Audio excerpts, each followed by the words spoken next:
Bonjour, bonsoir, bienvenue sur la chaîne du Sorcerer et aujourd'hui tout juste un simple sujet un peu sur ce groupe qui s'appelle Ibibio Sound Machine. Je pense que ça va faire juste le troisième album que je suis un peu dans la discographie. Je les avais découverts il y a 10 ans, je sais même plus, je crois que c'était sur Bandcamp ou quelque chose comme ça, avec leur premier projet, je ne sais pas comment ça s'appelait encore le premier projet là, ça s'appelle encore ça. Ça s'appelait, c'était Ibibio Sound Machine sur le label Soundwire Records. Je suis que 3 albums. Je dois vous avouer que c'est mon 3e album seulement du groupe. Parce que j'avais suivi Ibibio Sound Machine, j'avais suivi Why et Pool d'Europe. Maintenant, le 3e album, j'avais survolé un peu l'album qui était sorti en 2019 et l'album qui était sorti un peu en 2022. J'avais pas eu la réflexe un peu de le suivre un peu comme ça. Et Paul de Rope un peu, je pense que je l'ai suivi parce que je voyais mon petit frère. Oui, le petit frère, c'est celui que vous voyez souvent les vidéos. Ça c'était les vidéos que vous voyez souvent avec un petit monsieur qui parle avec, où je le filme juste uniquement. C'est des vidéos avec mon frère, mon petit frère, oui, parce que la musique, le truc là, dans la famille, c'est très ancré. C'est des sujets qui sont très ancrés. C'est des sujets dans lesquels je discute beaucoup avec mes frères. Parce que bon, je dois avouer que j'ai grandi dans une famille un peu privilégiée sur ce truc-là. Je pense même surtout à mon père. Je le remercie encore jusqu'à aujourd'hui parce que si j'ai un peu ce côté un peu culturel, ça vient de mon père. Ça vient de notre père. Donc on a un peu mon père et notre oncle. Ouais, je pense qu'on a un peu ça par rapport à eux. Et pour revenir à Ibibio, il avait posté une story un peu de comment, oui, l'album est génial et autres. J'ai dit, mais c'est vrai que ça fait longtemps que je les ai pas suivis. J'ai donné un peu truc. Je les suis, je crois, il y a 2 jours. Je les suis 2 fois, 3 fois il y a 2 jours. Et comme toujours dans la même veine, les Ibibio Sound Machine, c'est toujours aussi bien. Je pense pas qu'ils ont un mauvais album. En tout cas, de ceux que j'ai suivis, j'ai pas suivi tout. J'ai suivi que ceux que je vous ai dit là, mais je sais que si je suis Electricity ou si je suis encore l'album qui était sorti encore avant, je vais l'apprécier parce que Ibibio Sound Machine a vraiment un son unique, un mélange entre disco, afro-punk et musique électronique.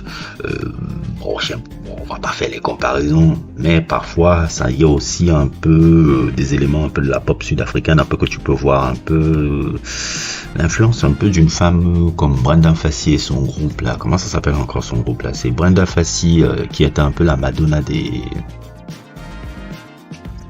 années 80. Elle avait son groupe là, de Big Dude.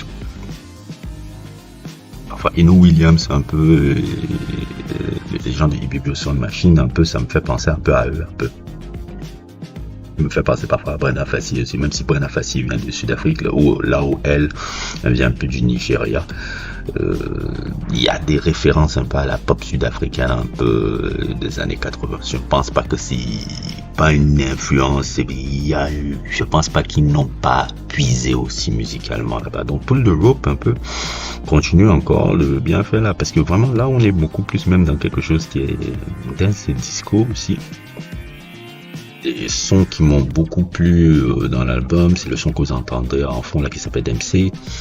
Toujours avec un disque, il y a aussi comme d'habitude un peu des discours un peu politiques, avec le morceau politique incorrect ou Touch the Selling, quelque chose un peu beaucoup plus personnel avec Mama Say.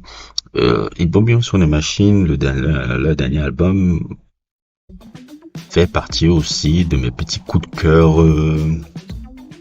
Un peu de 2024 et tout, parce que c'est un groupe un peu qui est des cercles de musique qui sont connus, mais ils sont pas connus de manière populaire. Mais si tu es dans les cercles un peu de musique, les cercles des gens qui font les festivals ou les trucs comme ça, parce que souvent dans les festivals ils sont très très prisés, les festivals de Glastonbury, plein de festivals de Pitchfork, les gros festivals là. C'est souvent les têtes d'affiche de gros festivals et tout. C'est un groupe qui est là depuis déjà 10 ans. Ça fait plus de 10 ans qu'ils sont déjà dans le musical et le travail est toujours souligné de qualité. La chanteuse, la lead vocaliste Zeno Williams a un charisme exceptionnel.